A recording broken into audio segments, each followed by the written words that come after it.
दोस्तों आज बात होगी भारत देश की सबसे मजबूत सल्तनतों में से एक सल्तनत यानी मुगल सल्तनत के दूसरे बादशाह नसीरुद्दीन हुमायूं के बारे में। मुगल सल्तनत सीरीज की पहली वीडियो में हम आपको बाबर के बारे में बता चुके हैं कि आखिर बाबर किस तरह से हिंदुस्तान में आया था और वो किस तरह से इतनी मजबूत और बड़ी सल्तनत को हराकर मुगल सल्तनत की बुनियाद रखने में कामयाब हो गया था।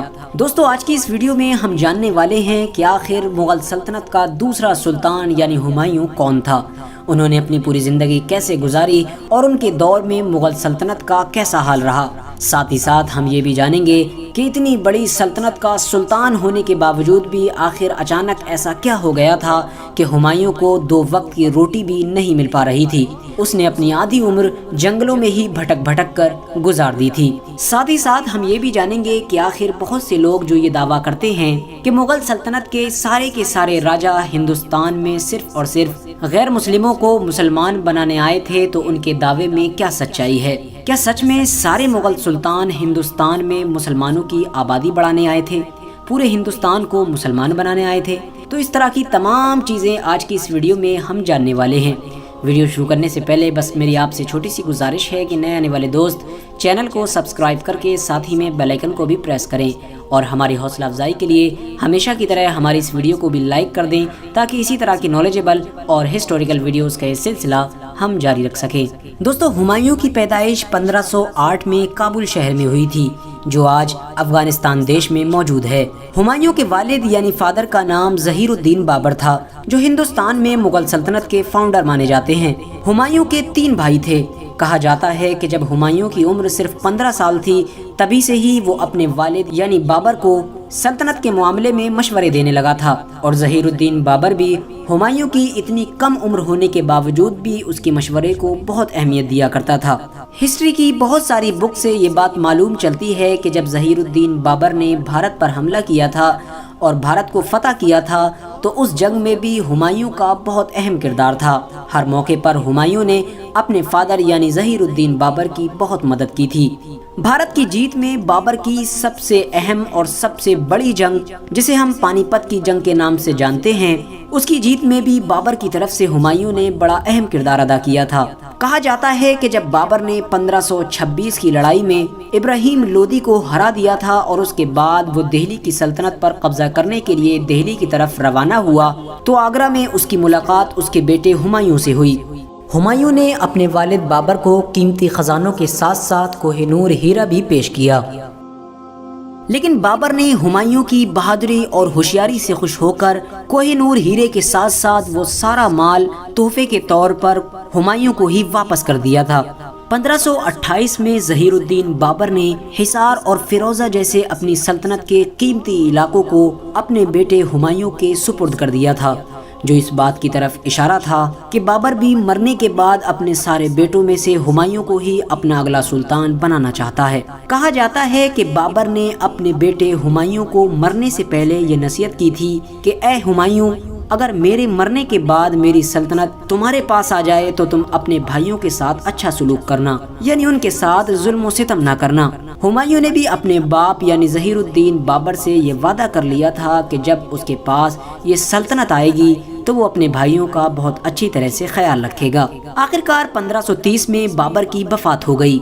जिस वक्त बाबर की वफात हुई उस वक्त हुमायूं की उम्र सिर्फ 22 साल थी, यानी 22 साल की उम्र में ही हुमायूं मुगल सल्तनत का दूसरा सुल्तान बना दिया गया था।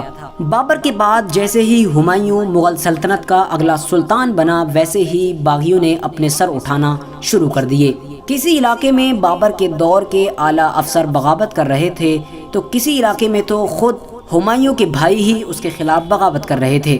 जिन भाइयों के साथ हुमायूं ने अच्छा सलूक करने का अपने वालिद से वादा लिया था, अब वो भाई ही हुमायूं के खिलाफ बगावत कर बैठे थे। लेकिन कहा जाता है कि हुमायूं एक मस्त और सुस्त किस्म का इंसान था।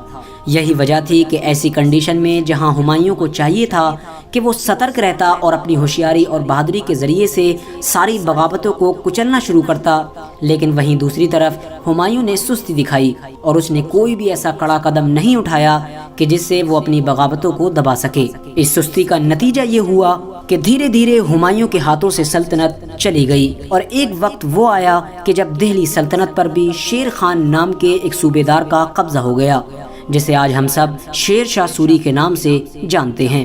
دوستو، جب ہمایوں کے ہاتھوں سے مغل سلطنت چلی گئی تو ہمایوں اپنی جان بچانے کے لیے بھاگ کر کابل چلا گیا، جو اس وقت افغانستان دیش میں موجود ہے۔ 1540 سے لے کر 1555 تک، یعنی تقریباً 15 سال تک اس نے اپنی پوری زندگی جنگلوں میں ہی بھٹک بھٹک کر گزار دی تھی۔ یہ ہمایوں کے لیے بڑا ہی مشکل دور تھا، اور اسی مشکل وقت میں ہی ہمایوں کے سب سے طاقتور اور ہوشیار بیٹے یعنی اکبر کی بھی پیدائش ہوئی تھی۔ لیکن ایسے سنجیدہ حالات میں بھی ہمایوں نے کبھی ہار نہیں مانی۔ وہ پوری کوشش کرتا رہا کہ آخر کس طرح سے اپنے والد یعنی بابر کی سلطنت کو دوبارہ سے حاصل کیا جائے۔ آخرکار 15 سال کی تیاری کے بعد وہ ایک بڑی فوج لے کر اپنی سلطنت کو حاصل کرنے کے لیے دوبارہ دہلی سلطنت کی طرف روانہ ہوا۔ دوسری طرف سے سوری سلطنت کا سلطان یعنی سکندر شاہ بھی 80,000 کی فوج لے کر ہمایوں کے مقابلے کے لیے نکل پڑا۔ 18 جون 1555 یہ وہ دن تھا کہ جس دن بھارت دیش میں مغل سلطنت کی قسمت کا فیصلہ ہو چکا تھا۔ یعنی اس دن ہمایوں کی فوج نے تعداد میں کم ہونے کے باوجود بھی سوری سلطنت کی 80,000 فوج کو بڑی خطرناک شکست دی تھی، اور اس کے بعد مغل سلطنت بھارت دیش پر اس طرح سے قابض ہو گئی تھی کہ اگلے 300 سالوں تک مغل سلطنت کو ذرہ برابر بھی کوئی بھی نہیں ہلا سکا تھا۔ لیکن شاید قسمت کو کچھ اور ہی منظور تھا، جس سلطنت کو دوبارہ حاصل کرنے کے لیے ہمایوں نے اپنی 15 سال کی زندگی جنگلوں میں بھٹک بھٹک کر گزار دی تھی۔ جب وہ سلطنت 1555 میں ہمایوں کو واپس ملی تو ٹھیک اس کے ایک سال بعد یعنی 1556 میں ہی ہمایوں کا انتقال ہو گیا تھا۔ لیکن ہاں، ہمایوں نے اپنی آنے والی نسلوں کے لیے اس سلطنت کو پھر سے ہرا بھرا کر دیا تھا۔ دوستو، بہت سارے لوگ آج بھی یہ سوچتے ہیں کہ مغل سلطانوں نے ہندوستان پر جو حکومت کی تھی وہ شاید غیر مسلم یعنی ہندو، سکھ، جین، عیسائی جیسے دھرموں کے لوگوں کو مسلمان بنانے کے لیے کی تھی، یعنی دھرم پریورتن کرنے کے لیے کی تھی۔ لیکن اس میں کوئی سچائی نہیں ہے، کیونکہ آج کی یہ ویڈیو دیکھ کر بھی آپ کو یہ اچھی طرح سے معلوم ہو چکا ہوگا کہ یہ سارے کے سارے دعوے جھوٹ ہیں۔ کیونکہ اگر مغل سلطان ہندوستان میں ہندوؤں کو مسلمان بنانے کے لیے آئے ہوتے تو وہ کبھی بھی مسلم راجاؤں پر حملہ نہیں کرتے۔ حالانکہ حیران کرنے والی بات یہ ہے کہ مغل سلطنت کا پہلا سلطان یعنی بابر جب ہندوستان کو فتح کرنے کے لیے آیا تھا تو اس کا سب سے پہلا مقابلہ ایک مسلم بادشاہ سے ہوا تھا جس کا نام ابراہیم لودھی تھا۔ یعنی مغلوں کے آنے سے پہلے بھی بھارت پر مسلمانوں کا ہی راج تھا۔ ساتھ ہی ساتھ دھرم پریورتن والی بات جھوٹ ہے۔ اس کا ایک ثبوت یہ بھی ہے کہ مغل سلطنت کے دوسرے سلطان یعنی ہمایوں سے جس انسان نے سلطنت چھینی تھی وہ بھی ایک مسلمان تھا جس کا نام شیر شاہ سوری تھا، اور پھر اس کے ٹھیک 15 سال بعد پھر سے ہمایوں نے ایک مسلمان سے ہی اپنی سلطنت کو دوبارہ سے چھین لیا تھا۔ یعنی اس پوری ہسٹری سے یہ معلوم چلتا ہے کہ یہ تمام کی تمام لڑائی سیاست اور سلطنت کی تھی۔ اگر یہ لڑائی دھرم کی ہوتی تو مغل سلطان کبھی بھی مسلمانوں کی ہی فوج پر حملہ نہیں کرتے۔ یہ ساری ہسٹری یہ ثابت کرتی ہے کہ جو لوگ بھی یہ سوچتے ہیں کہ مغلوں نے ہندوستان پر راج ہندوؤں کو مسلمان بنانے کے لیے کیا تھا وہ ایک جھوٹ ہے۔ فی الحال دوستو، آج کی اپنی ویڈیو کو ہم یہیں پر ختم کرتے ہیں۔ مغل سیریز کی اگلی ویڈیو میں ہم بات کریں گے مغل سلطنت کے تیسرے سلطان یعنی اکبر کے بارے میں۔ ویڈیو پسند آنے کی صورت میں نہ صرف ویڈیو کو لائک کریں بلکہ اپنے دوستوں، احباب، رشتہ داروں کے ساتھ ضرور شیئر کریں۔ ہماری ویڈیو سے کوئی شکایت ہونے پر یا پھر ہمارے لیے کوئی خاص ایڈوائز ہونے پر ہماری کامنٹس باکس میں اپنی قیمتی رائے ضرور دیں۔ جب تک کے لیے اللہ حافظ۔